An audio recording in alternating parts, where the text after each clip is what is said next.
Well, this morning, police are still searching for the person who shot two people, killing one of them in front of the San Diego Central Library. Thanks for being here at 6 a.m. I'm Eric Connard. And I'm Dana Marie McNichol, filling in for Neda Arampour. Now, people living in the East Village, they're voicing their concerns over safety, crime, and the homelessness crisis. They say things are really getting worse. Let's check in with CBS 8's Chris Grove, live outside Petco Park now with more on what is being done there to improve East Village. Chris? Yeah, and it's actually a lot of the residents and businesses that are stepping up here to try to make sure that someone is advocating for this neighborhood. In fact, we spoke with a group that's organizing, calling themselves the East Village Doers, and they want to make sure that they can advocate for a number of improvements to help with how safe people feel when walking and also living in the East Village. And remember, this is the neighborhood that is home to not only the Padres, but a number of residents that live in these apartments and high rises and restaurants. And so they do rely on a lot of people to visit this area for both the Padres games and the restaurants that litter these streets. And they don't want people to feel turned off by the actual litter or the people that are unfortunately being accused of violence. In fact, we spoke with one of the organizers who says that she's seen people walking around with nunchucks, with other types of weapons, and even she says she was chased off the street herself. Now, we also did speak with the East Village Association, and they did say that they are trying to step up here and that there are some high-profile stories that haven't been great for the reputation of the neighborhood. They also said that there are more than 400 streetlights that are out downtown from damage or vandalism. And in fact, we could see about 2 of them from where we are here right now. And the East Village Association says they do want to do their part to help out. We acknowledge that there have been certain high-profile stories that don't put East Village in the best light. Just this last few months, we've been working with both the mayor's office as well as the Downtown Partnership Clean and Safe program to get the street lights in East Village and downtown overall, get those street lights back turned back on. And we also heard from the San Diego Police Department, who says they're still looking for the shooter in that central library. And for more information on that, specifically that surveillance video that we showed you and that brief glimpse that you see there of who is believed to be the shooter, you can go to CBS8.com and click on that story link. Eric and Dana Marie. Thanks, Chris. This morning, 3 people are in custody in connection with a gang shootout in Baja California over the weekend. The suspects were all taken into custody in Tecate yesterday. You could see them on your screen. The U.S. State Department has confirmed 3 Americans were among the 10 people killed.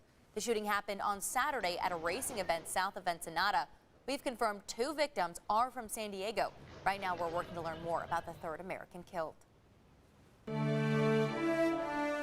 Well, today marks 3 years since Minneapolis police murdered George Floyd. His death sparked nationwide protests, including here in San Diego, pushing for racial justice and equity. Since Floyd died, all 4 officers involved have been convicted on federal and state charges. The nonprofit George Floyd Global Memorial will be holding events to remember his life for the rest of the week.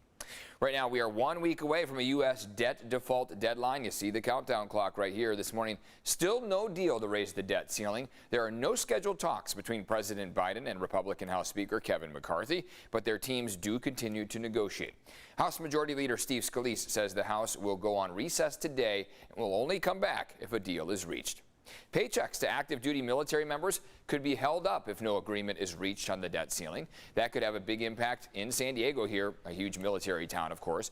An economist at UC San Diego says since military members wouldn't get paid, they would cut back on leisure spending, which could hurt San Diego's tourism sector.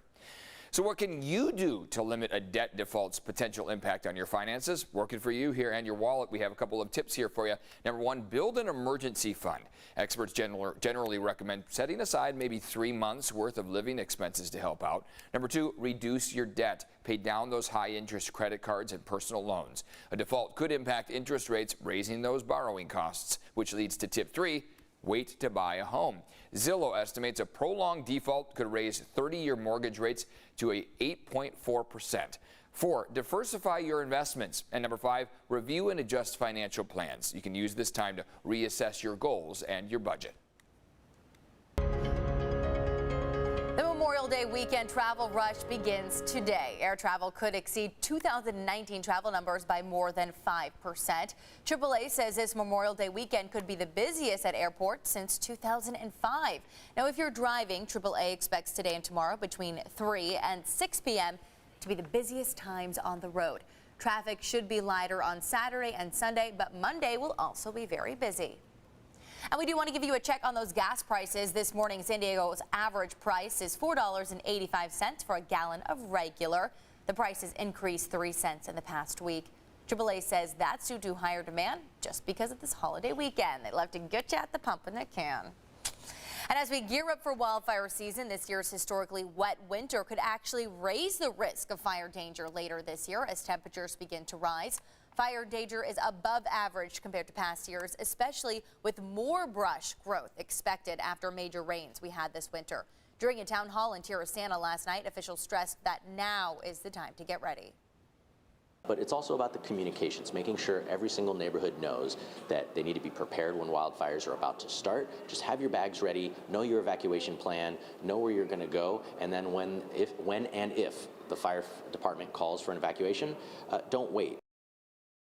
For more information on how to get ready for wildfire season, from creating a defensible space to preparing an evacuation plan, head to CBS8.com and click that help button.